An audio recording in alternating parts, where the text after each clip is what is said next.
여러분 안녕하세요. 토요일엔 타로카드.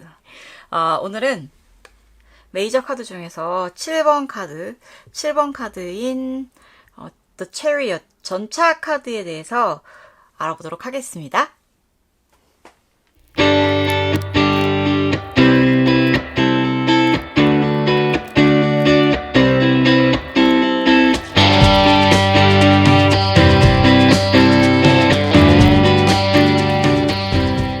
네, 돌아오셨군요, 여러분. 반갑습니다. 지금 매주 토요일마다 타로 카드에 대해서 하나씩 알아가고 있는 시간을 가지고 있죠. 어떻게 도움이 좀 되시는지 모르겠어요. 그래도 조금이라도 타로에 대해서 좀 이해하고 그러기를 바라는 마음에서 저도 이거를 찍게 됐고요. 또한 저는 타로 카드라는 게 사실 어떠한 점술의 도구라든가 그런 게 아니라 우리의 인간 내면에 있는 심리, 그리고 내 그 무의식을 좀 드러내주는 거울이자 혹은 그걸 좀 끄집어내주는 도구로서 저는 타로 카드가 굉장히 유용하다고 보고 있어요. 그래서 이런 그거에 대해서 좀 설명해주고 같이 공부하는 마음에서 이 토요 타로를 매주 토요일마다 진행하고 있습니다. 그리고 지금 오늘 제가 알려드리고 싶은 카드는 바로 전차 카드예요. The Chariot 메이저 카드 중에서 7번 카드죠. 7번 카드라는 거에서는 일단 7번이라는 숫자가 가지는 의미가 있어요. 새로운 출발을 도약을 준비하는 약간 그런 의미를 띠는 숫자라고 하고요. 그리고 우선 좀 이 카드가 어떠한 카드고 이 그림마다 어떠한 상징이 있는지에 대해서부터 좀 말씀드리도록 할게요. 일단 전체적인 분위기부터 좀 보자면 어떤 게 느껴지시나요, 여러분? 굉장히 늠름하게 생긴 남자가 이렇게 갑옷을 장착하고 그리고 두 마리의 스핑크스가 이끄는 전차 위에 올라 있습니다. 굉장히 자신만만한 얼굴이에요. 어떻게 보면 이게 뭐 전쟁에서 승리를 하고 들어오는 그런 모습일 수도 있고 굉장히 의기양양하잖아요. 그리고 이제 승리를 장담하며 이제 출정하는 그런 모습일 수도 있겠죠. 그리고 이 두 마리의 스핑크스 가 있다는 거는 보시면 또 이게 색깔이 다르잖아요. 흰색과 검은색. 그러니까 좀 굉장히 상반된 느낌의 어떠한 성격을 가졌을 수 있겠다는 걸 암시하고 있죠. 그리고 또한 보시면 여기에 이제 그 전차를 장식한 어떠한 커튼이 보면 별이 막 있어요. 별이 있고 그리고 갑옷에는 초승달이 두 개가 나란히 이렇게 있습니다. 그런 걸로 봐서 이 전차를 모는 이 사람이 굉장히 좀 뭐라 그럴까 의미심장한 좀 중요한 사람이라는 걸 예측할 수가 있겠죠. 여기 보면 또 별도 있고 그러니까 막 뭐 하늘과 뭐 이러한 땅을 또 관장하는 느낌의 그런 힘센 사람일 수도 있겠구나 싶고요. 그리고 이 결정적인 또 다른 단서는 이 홀이에요. 이게 이제 지배자들이 든다고 하는 그런 홀이거든요, 사실. 그리고 또 여기 보시면 이 전차를 장식하는 장식에 이게 보면 사실은 태양이에요. 태양인데 그 태양을 날개가 달려 있어요. 그러니까 근데 이게 또 생긴 게 마치 그 해리포터 보시면 퀴디치 경기에 스니치 아시죠? 그 황금 날개 달린 황금 볼을 잡으면 경기가 이제 그냥 승리로 끝나는 거잖아요. 그쪽이 무슨 뭐 골든 버튼이라든가 뭐 아니면 골든 카드 뭐 이런 것처럼 뭐 이렇게 살려주는 약간 회생의 그런 거기도 하고 혹은 승리를 확정짓는 그런 거기도 하잖아요. 그러니까 이제 그런 날개 달린 태양이 있다는 거랑 그 다음에 여기는 이제 팽이죠. 팽이는 또 이제 영화 인셉션 보시면 거기에서 그 주인공이 이 팽이를 자기와 현실과 현실이 아닌 거를 좀 약간 구분하는 도구로 좀 쓰잖아요. 이게 계속 돌아가느냐 돌아가지 않느냐. 그런 걸 가지고. 그러니까 좀 뭐랄까 되게 다양한 어떠한 힌트들이 숨어 있다고 볼 수 있고요. 그리고 보시면 여기 이게 바퀴잖아요. 바퀴인데 좀 이상한 게 있죠. 전차라면 당연히 이 스핑크스가 달려야 되는 거니까 그거를 컨트롤하는 줄이 있어야 되잖아요. 이렇게 땡기면 멈추고 치면은 이랴이랴 하면은 막 달리고 이렇게 할 수 있는. 근데 그게 없어요.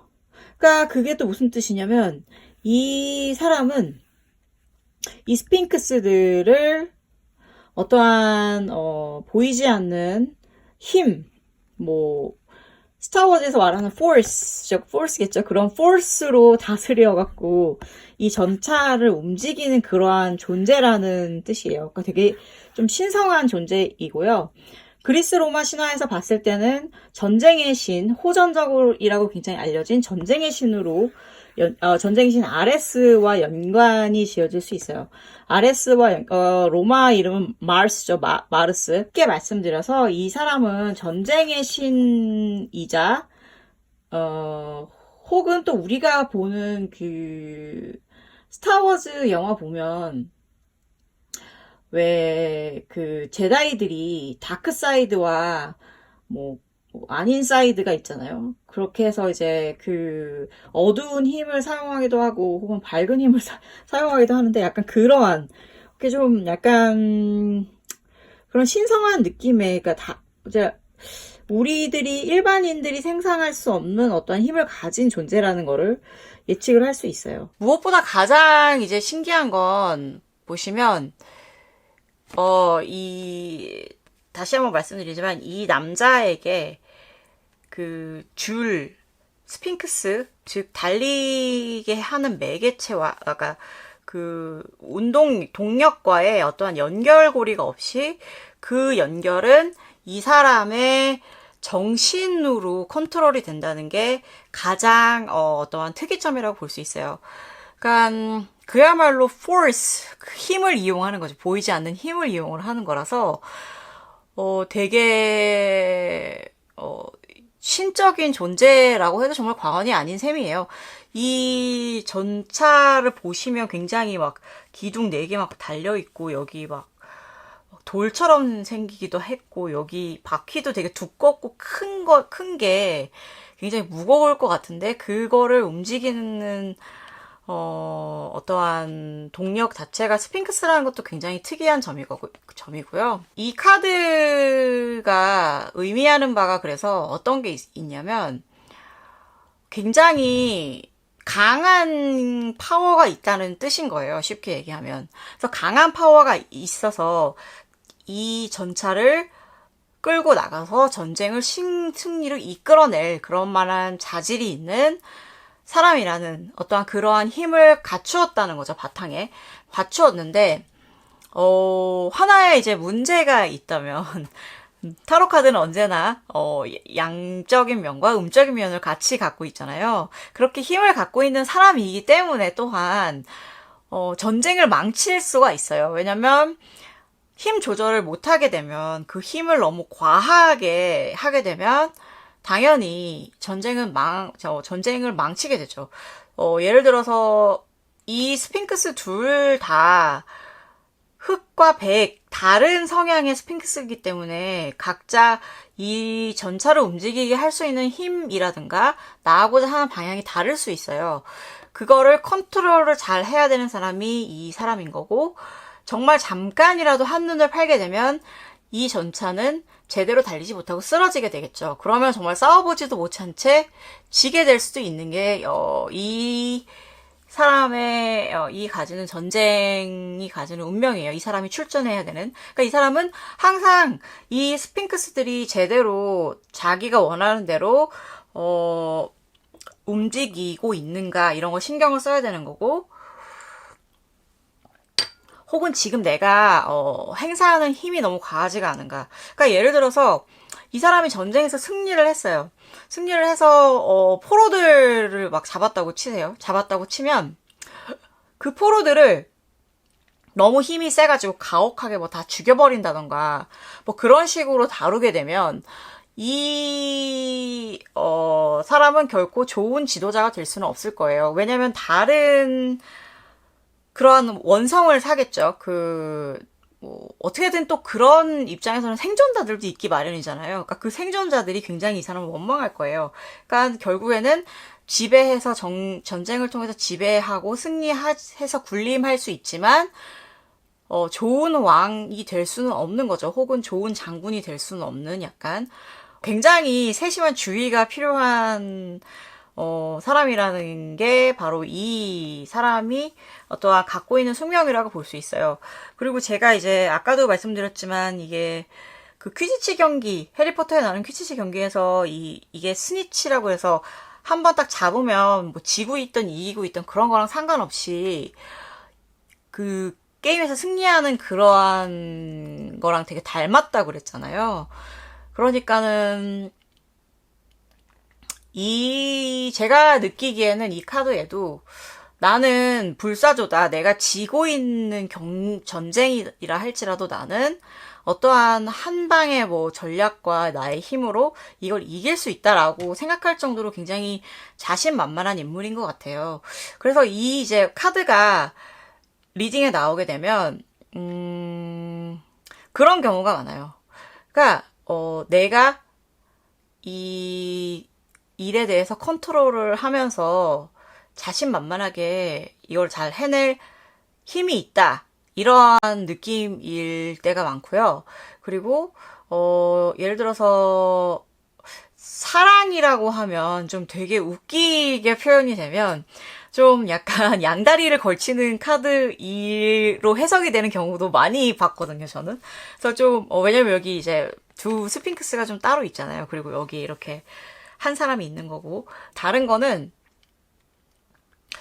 굉장히, 열심히 일을 한다는 거예요. 막, 정말. 거침없이 일을 한다, 뭐, 이런 거일 수도 있는데, 이제 그 위치에 따라서 당연히 해석이 다른 게, 그 열심히 일을 하는 게 내가 이 일이 잘 진행이 되고 있는지 보면서 거침없이 일을 하는 거면 오케이인데, 만약에 일이 잘 이렇게 진행되지 않고 있는 상태인데 막 거침없이 막 혼자서 일을 하고 있다는 거는 X잖아요. 그러니까 결론적으로는 자기 혼자 제멋대로 굴고 있다라는 그러한 해석이 될 수도 있는 거예요. 그래서 나 혼자 제멋대로 굴고 있다 일 수도 있는 거고, 그리고 또 혹은 제가 아까 말씀드렸다시피 그 힘 조절을 잘 못해서 좀 일이 망쳐지고 있다라는 그러한 해석이 될 수도 있고요.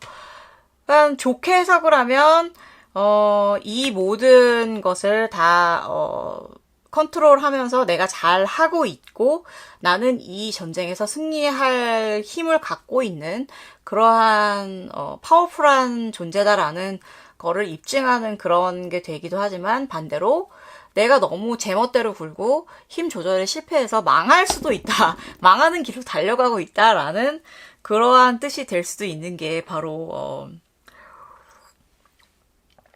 이 전차 카드, The Chariot 카드가 주는 어떠한 특징이라고 볼 수 있습니다. 그래서 저는 이 전차 카드랑 어울린다고 해서 선택해서 지금 마시고 있는 차가 보이차예요. 보이차인데 이게 생차고 13년 된 생차고요. 제가 이렇게 선택한 이유는 이 보이 생차라는 것 또한 굉장히 컨트롤이 필요한 그러한 거예요. 생산 때부터 이미 정확하게 여본 온도를 맞춰서 거기에서 더 넘어가거나 이러면 효소가 죽으니까 안 되거든요. 그래서 효소를 살릴 정도, 그러니까 살리는 수준에서의 어떠한 살청을 해서, 그래서 이제 생차가 탄생이 되는 거거든요. 건조할 때도 마찬가지로. 그러니까 온도가 너무 높으면 효소들이 죽어버리기 때문에 제대로 된 보이 생차를 만들 수가 없어요. 그리고 또 그것뿐만 아니라 그거를 지나서 이제 이 보이 생차를 보관을 잘 해야 돼요. 보관도 바람이 잘 통하고 어두운 직사광선이 아닌 곳에서 잘 둬야만 이게 숙성이 되거든요. 근데 그런 거를 조절을 못하고 컨트롤이 안 되면 그야말로 차 맛이 완벽하게 망가지게 되는 게 바로 또 이 보이 생차가 주는 어떠한 특징이라고 볼 수 있어요. 그래서 그런 면에서 저는 이 전차랑 보이 생차가 굉장히 그런 던져주는 메시지라든가 교훈이 되게 비슷하다고 생각해서 선택을 해봤습니다. 전차가 던져주는 메시지는 뭘까요? 제가 보기에 이 전차 카드가 우리에게 주는 메시지는 역시 밸런스를 잘 잡아라인 것 같아요. 힘 조절 잘해라. 그러니까 이거는 밸런스긴 밸런스지만 특히나 이제 나의 능력과 나의 어떠한 권력 그리고 나의 힘에 특정되어서 그거에 대한 밸런스를 잘 잡으라는 것 같아요. 그래서 내가 어떠한 특정 좀 높은 지위에 있다면 그 지위를 남용한다거나 혹은 악용해서는 당연히 안 되겠죠.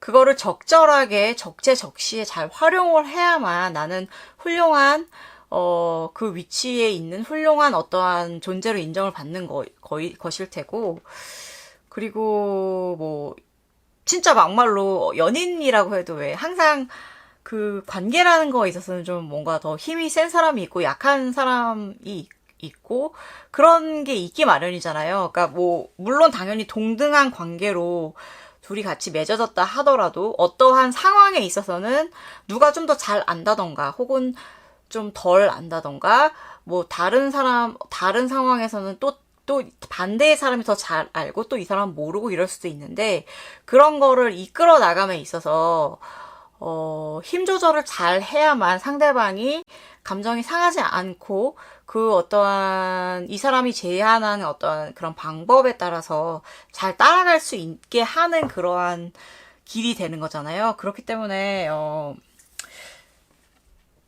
전차 카드는 이야기합니다. 힘 조절을 잘 하라고요. 네. 그래서 저는 그래서 이 카드가 나오면 내가 잘하고 있는지, 그러니까 잘하고 있는 분위기에서 나오면 당연히 내가 잘하고 있구나, 그리고 나에게는 이 일을 해낼 수 있는 힘이 있구나라는 좀 약간 좀 위안을 받고요. 그리고 좀 안 좋은 상황에서 이 카드가 나온다면 내가 뭘 잘못하고 있나라고 좀 경계하고 생각하게 되는 그러한 기회를 주는 게 바로 이 전차 카드니까 여러분들도 리딩에서 이 카드가 나오면 그러한 면들에 좀 집중을 해서 한번 생각해 보시는 것도 좋을 것 같아요. 어쨌든 The Chariot 전차 카드에 대해서 오늘 말씀드려 봤고요. 다음 이 시간에 저는 또 찾아오도록 할게요. 그때까지 여러분 타로 카드 공부하시는 분들 있으시면 어떻게 공부하시는지 저한테 좀 알려주시고 그리고 뭐 또 궁금한 게 있으시면 항상 말씀드리지만 질문 코멘트에 달아주시고요. 다음 주에 또 잊지 않고 토요타로를 보고 싶으시다면 구독 버튼 누르시고 돌아오셔도 좋을 것 같아요. 네, 그러면 저는 다음 주 이 시간에 또 찾아올게요. 그때까지 여러분 행복하세요. 안녕.